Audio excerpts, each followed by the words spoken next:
എല്ലാ കൂട്ടുകാർക്കും അഡ്രീസ് വേൾഡിലേക്ക് സ്വാഗതം. ഇന്ന് ഞാൻ വന്നിട്ടുള്ളത് ഒരു വെള്ളരിക്ക പച്ചടിയുടെ റെസിപ്പിയുമായിട്ടാണ്. വീഡിയോയിലേക്ക് പോകുന്നതിന് മുമ്പായി ആരെങ്കിലും ആദ്യമായി എൻ്റെ ഈ ചാനൽ കാണുന്നുണ്ടെങ്കിൽ ഒന്ന് സബ്സ്ക്രൈബ് ചെയ്ത് സപ്പോർട്ട് ചെയ്യണേ. കൂടെയുള്ള ബെല്ലൈക്കൺ ഒന്ന് ക്ലിക്ക് ചെയ്താൽ ഓൾ എന്നൊരു ഓപ്ഷൻ കാണും.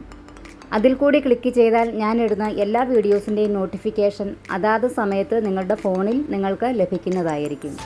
വീഡിയോ ഇഷ്ടമായാൽ ഒരു ലൈക്ക് തരാൻ മറക്കരുത്. അപ്പോൾ നമുക്ക് വീഡിയോയിലേക്ക് പോകാം.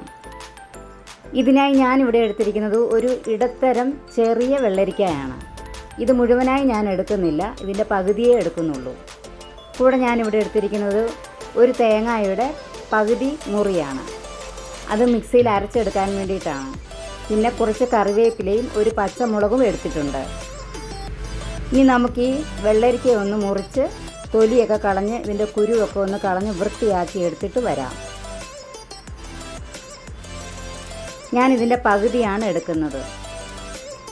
ഇതിങ്ങനെ നടുവേ മുറിച്ചിട്ട് തിരിച്ച് വെച്ച് ഇതിൻ്റെ ചുവട് ഭാഗവും കൂടി ഇതുപോലെ ഒന്ന് കളഞ്ഞിട്ട് തൊലി കളയുകയാണെങ്കിൽ ഇത് വൃത്തിയാക്കിയെടുക്കാൻ വളരെ എളുപ്പമാണ്. ഇങ്ങനെ ഇനി നമുക്കിതൊന്ന് തൊലിയെല്ലാം കളഞ്ഞൊന്ന് വൃത്തിയാക്കി അരിഞ്ഞെടുത്തിട്ട് വരാം. ഇതിൻ്റെ കുരുവിനൊരു കയ്പുണ്ട്, അതുകൊണ്ട് അത് നന്നായിട്ട് കളയണം. ഇതെല്ലാം കളഞ്ഞ് ഞാൻ വൃത്തിയാക്കി ഒരു മൺചട്ടി എടുത്ത് അതിൽ വയ്ക്കുന്നുണ്ട്. ഇനി നമുക്കിതിലേക്ക് ആവശ്യമായ ഉപ്പ് ചേർത്ത് കൊടുക്കാം. 1/2 ടീസ്പൂൺ ഉപ്പ് ചേർക്കുന്നുണ്ട്. ആവശ്യത്തിനുള്ള വെള്ളവും കൂടെ ചേർത്തിട്ട് അടച്ച് വെച്ച് നമുക്കിതൊന്ന് വെന്തെടുക്കണം. ഈ വെള്ളരിക്കായിൽ ഓൾറെഡി വെള്ളമുണ്ട്, അതുകൊണ്ട് ഒരല്പം വെള്ളം മതി. ഇത്രയും വെള്ളം മതി. നമുക്കിതൊന്ന് അടച്ചു വെച്ച് വേവിക്കാം. ഈ സമയം കൊണ്ട് നമുക്ക് ഈ തേങ്ങയൊന്ന് അരച്ചെടുത്തിട്ട് വരാം.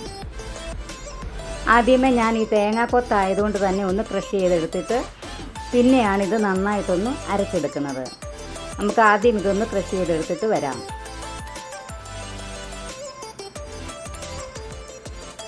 ഇനി നമുക്കിതൊന്ന് നോക്കാം. ഇതിപ്പോൾ ഏകദേശം ആയി വന്നിട്ടുണ്ട്. ഇതിൻ്റെ ചുറ്റിന് വിരിക്കുന്ന തേങ്ങയൊക്കെ നമുക്കിതിലേക്കൊന്ന് ഇട്ട് കൊടുക്കാം.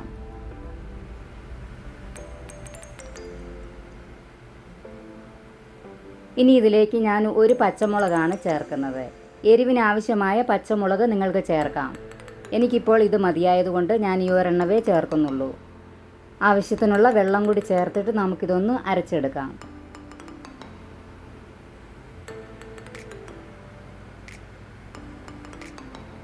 ഇതിപ്പോൾ അരച്ച് കൊണ്ടുവന്നിട്ടുണ്ട്. ഇനി ഇതിലേക്ക് ഒരല്പം കറിവേപ്പില ചേർത്ത് കൊടുക്കാം.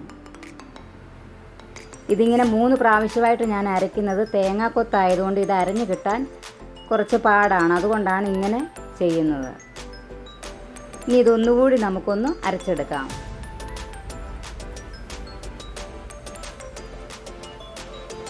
ഇപ്പോൾ ഇത് നന്നായിട്ട് അരഞ്ഞ് വന്നിട്ടുണ്ട്. നല്ല കുഴമ്പ് പരുവത്തിൽ അരച്ചെടുക്കണം. ഇനി ഞാൻ ഇതിലേക്ക് ഒരു 1/2 ടീസ്പൂൺ അല്ലെങ്കിൽ ഒരു 3/4 ടീസ്പൂൺ കടുക് ചേർക്കുന്നുണ്ട്. ഈ കടുക് ഈ സമയം ചേർക്കുന്നത് ഇത് നേരത്തെ ചേർത്ത് കഴിഞ്ഞാൽ വല്ലാതെ അങ്ങ് അരഞ്ഞു പോകും. അതിൻ്റെ ആവശ്യം ഇതില്ല. ഇത് ഒന്ന് ചതച്ച് കിട്ടിയാൽ മതി. ഇനി നമുക്കിതൊന്ന് ചെറുതായിട്ടൊന്ന് അരച്ചാൽ മതി. കണ്ടോ, കടുകൊക്കെ അരച്ച് കഴിയുമ്പോൾ ഇതുപോലെ ഇതിൽ കിടക്കണം. ഫൈനായിട്ട് അരച്ചെടുക്കരുത്. ഇനിയിപ്പോൾ നമുക്ക് അടുപ്പത്ത് വെച്ചിരിക്കുന്ന വെള്ളരിക്ക ഒന്ന് വെന്തോന്ന് നോക്കാം. നമ്മുടെ വെള്ളരിക്ക ഇവിടെ വെന്ത് വന്നിട്ടുണ്ട്.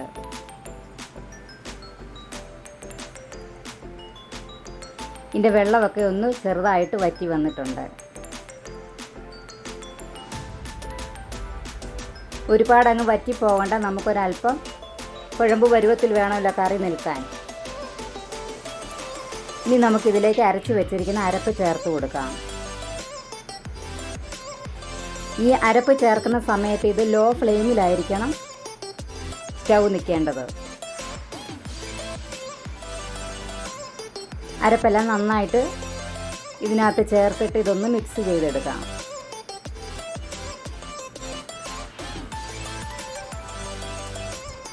ഇതിനി ഒരു ചെറിയ തീയിൽ കിടന്ന് വേണം ഇതൊന്ന് ചെറുതായിട്ടൊന്ന് തിളച്ച് വരാൻ, ഈ മുളകിൻ്റെ പച്ചമണം ഒന്ന് മാറി കിട്ടുവാനായിട്ട്.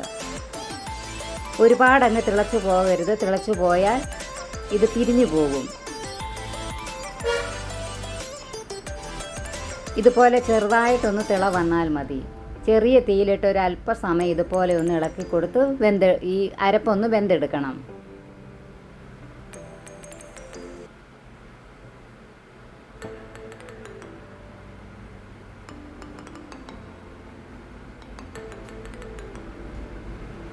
ഇത്രയും ആയാൽ മതി. നിങ്ങളൊരു പ്രാവശ്യമെങ്കിലും ഇതുപോലെ ഒന്ന് ഉണ്ടാക്കി നോക്കിയിട്ട് ഒന്ന് ഫീഡ്ബാക്ക് അറിയിക്കണേ.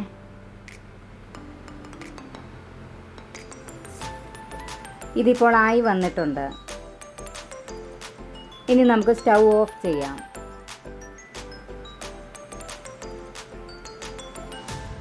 ഇനി നമുക്കിതിലേക്ക് ചേർക്കുവാനായിട്ട് ഒരല്പം തൈര് എടുക്കാം.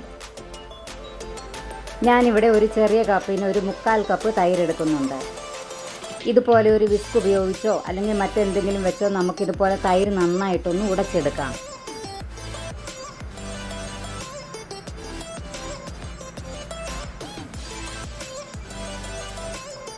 ഇത് ഒരുപാട് പുളിയായാൽ കൊള്ളുകയില്ല, ഒരു മീഡിയം പുളിയായാൽ മതി. ഇനിയിപ്പോൾ നമുക്ക് ഈ വെന്ത് വെച്ചിരിക്കുന്ന വെള്ളരിക്കയിലേക്ക് ഇത് ചേർത്ത് കൊടുക്കാം. ഇതിപ്പോൾ തണുത്തിരിക്കുകയാണ്. ചൂടായിട്ടിരിക്കുന്ന സമയത്ത് തൈര് ഒഴിച്ച് കൊടുക്കരുത്, പിരിഞ്ഞു പോകും. ഇത് നന്നായിട്ട് തണുത്തതിന് ശേഷം മാത്രമേ തൈര് ഒഴിച്ച് കൊടുക്കാവുള്ളൂ. ഇനി നമുക്ക് ഈ തൈര് ഇതിലേക്ക് ചേർത്ത് കൊടുക്കാം.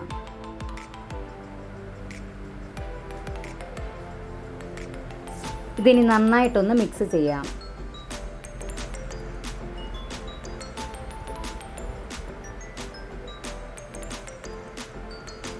വളരെ എളുപ്പത്തിൽ തന്നെ ചെയ്തെടുക്കാൻ പറ്റിയതാണ് ഈ വെള്ളരിക്ക പച്ചടി. സദ്യയിലാണെങ്കിലും നമ്മുടെ വീട്ടിലെ ആവശ്യങ്ങൾക്കൊക്കെ ആണെങ്കിലും ഒഴിച്ചുകൂടാൻ പറ്റാത്ത ഒരു കറിയാണ് പച്ചടി. വേഗത്തിൽ തന്നെ ഇത് തയ്യാറാക്കിയെടുക്കാൻ പറ്റും. ഇനി ഒരു ചട്ടി ചൂടാകുമ്പോൾ ഇതിലേക്ക് ഒരല്പം വെളിച്ചെണ്ണ ചേർക്കാം. നമുക്ക് ഈ കറിയിലേക്കൊന്ന് താളിച്ചൊഴിക്കേണ്ടതായിട്ടുണ്ട്. എണ്ണ ചൂടായി വരുമ്പോൾ ഇതിലേക്ക് കടുക് ചേർത്ത് കൊടുക്കാം.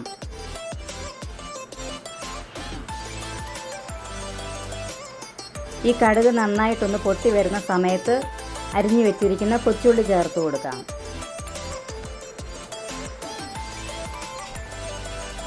ഇപ്പോൾ കടുകൊക്കെ നന്നായി പൊട്ടി വന്നിട്ടുണ്ട്. ഇനി ഇതിലേക്ക് നമുക്ക് ഉള്ളി ചേർത്ത് കൊടുക്കാം. ഇതൊരു ഗോൾഡൻ ബ്രൗൺ നിറമാകുന്നത് വരെ നന്നായിട്ടൊന്ന് മൂപ്പിച്ചെടുക്കാം.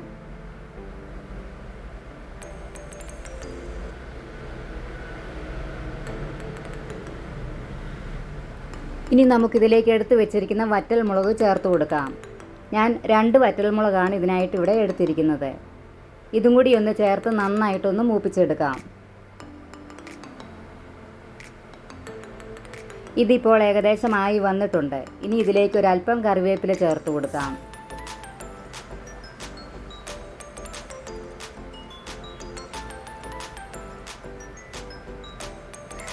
ഈ കറിവേപ്പിലയൊക്കെ ഫ്രൈ ആയി വന്നിട്ടുണ്ട്. ഇനി നമുക്കിത് എടുത്ത് വെച്ചിരിക്കുന്ന പച്ചടിയിലേക്ക് ചേർത്ത് കൊടുക്കാം. നമ്മുടെ പച്ചടി ഇവിടെ റെഡി ആയിട്ടുണ്ട്. എല്ലാവരും ഇതൊന്ന് ട്രൈ ചെയ്ത് നോക്കിയിട്ട് ഫീഡ്ബാക്ക് അറിയിക്കണേ. വളരെ പെട്ടെന്ന് തന്നെ ചെയ്തെടുക്കാൻ പറ്റും. കുട്ടികൾക്കൊക്കെ വളരെ ഇഷ്ടപ്പെടും ഈ കറി.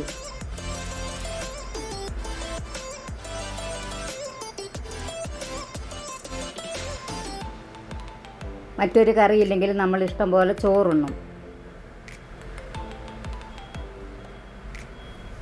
അപ്പോൾ നമ്മുടെ കറി ഇവിടെ റെഡി ആയിട്ടുണ്ട്. വീഡിയോ ഇഷ്ടമായാൽ ആദ്യമായി കാണുന്ന ആരെങ്കിലും ഉണ്ടെങ്കിൽ ഒന്ന് സബ്സ്ക്രൈബ് ചെയ്ത് സപ്പോർട്ട് ചെയ്യണേ. കൂടെയുള്ള ബെല്ലൈക്കൺ ഒന്ന് ക്ലിക്ക് ചെയ്താൽ ഓൾ എന്നൊരു ഓപ്ഷൻ കാണും. അതിൽ കൂടി ക്ലിക്ക് ചെയ്താൽ ഞാനിടുന്ന എല്ലാ വീഡിയോസിൻ്റെയും നോട്ടിഫിക്കേഷൻ അതാത് സമയത്ത് നിങ്ങളുടെ ഫോണിൽ നിങ്ങൾക്ക് ലഭിക്കുന്നതായിരിക്കും. വീഡിയോ ഉപകാരപ്രദമെന്ന് തോന്നിയാൽ നിങ്ങളുടെ ഫ്രണ്ട്സിനും റിലേറ്റീവ്സിനും ഒക്കെ ഒന്ന് ഷെയർ ചെയ്ത് കൊടുക്കാൻ മറക്കരുത്. നാളെ ഇതേ സമയം മറ്റൊരു നല്ല വീഡിയോയുമായി ഞാൻ വീണ്ടും നിങ്ങളുടെ മുമ്പിലേക്ക് വരുന്നതായിരിക്കും. എല്ലാ കൂട്ടുകാർക്കും നന്ദി.